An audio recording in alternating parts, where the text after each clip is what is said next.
क्या है भानगढ़ किले का रहस्य? क्या सच में एक राजकुमारी ने हुसन ने बना दिया इसे भूता किला?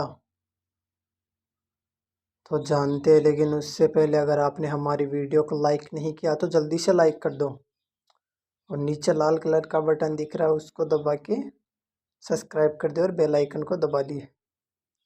चलिए शुरू करते हैं हमारी एक और इंटरेस्टिंग वीडियो में। राजस्थान अपने शौर्य की कहानियों के लिए विश्व प्रसिद्ध है। यहाँ की शान शौकत, संस्कृति और पहनावा हमारे से ही लोगों को आकर्षित करता है। राजस्थान जितना अपनी रेत और भोजन के लिए जाना जाता है, उतना ही वो अपनी खूबसूरत किलों के लिए भी मशहूर है। यहाँ के हर किले के कुछ कहानियाँ हैं, लेकिन यहाँ एक किला है जहाँ शाम को जाना सरकार के द्वारा भी मना है। माना यह जाता है कि जो भी शाम को 6 बजे के बाद यहाँ पर जाता है तो वो जिंदा नहीं लौट पाता है। जी हाँ, आपने सही समझ रहे हो। हम बात करें भानगढ़ किले की, जिसे कि लोग भूतों का किला भी कहते हैं। क्या है भानगढ़ किले का रहस्य? हालांकि इस किले में सच में भूत है या नहीं, इसकी आधिकारिक पुष्टि आज तक नहीं हुई है।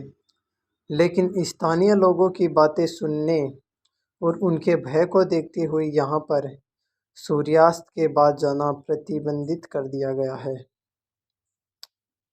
मालूम हो कि भानगढ़ का किला राजस्थान के अलवर जिले में सरिस्का राष्ट्रीय उद्यान के पास है।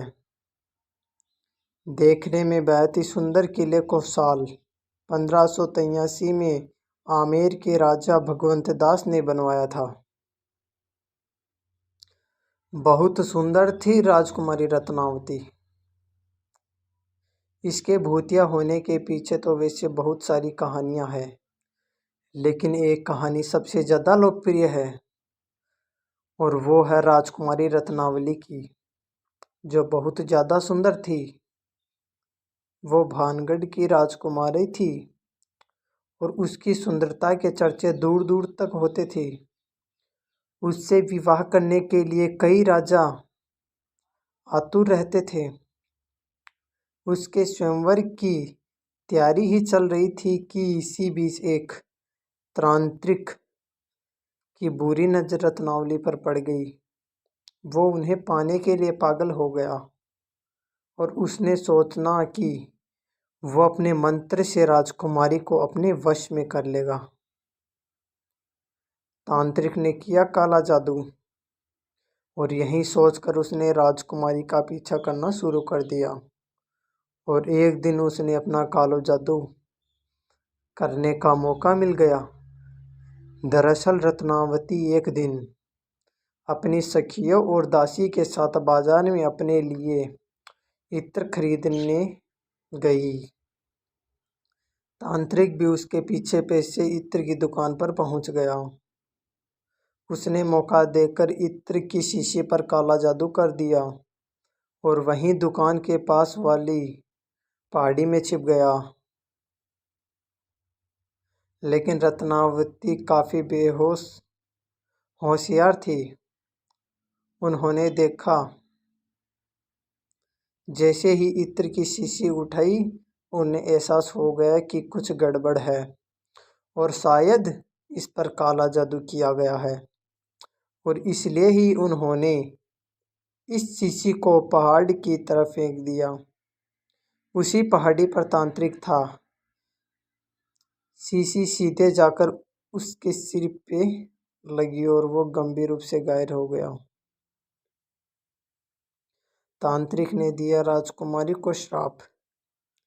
सिंधिया की हालत बिगड़ गई, लेकिन उसने मरते मरते राजकुमारी को नाश होने का श्राप दे दिया और कहा कि उसे कभी भी मुक्ति नहीं मिलेगी।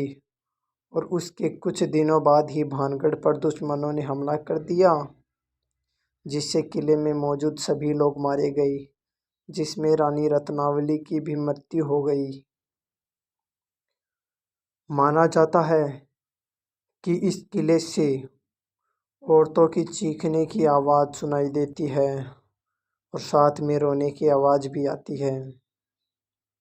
अब ये कहानी कितनी सच है ये कह पाना मुश्किल है, लेकिन स्थानीय लोग अक्सर कहते हैं कि इस किले के पास से औरतों की चीखने की और रोने की आवाज़ सुनाई देती है।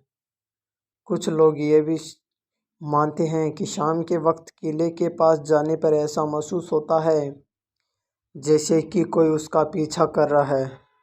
तो वहीं कुछ लोगों ने महल के अंदर कुछ परछाइयों के भी देखने की बात कही है। इसी वजह से भानगढ़ किले में शाम को जाने में मनाही है।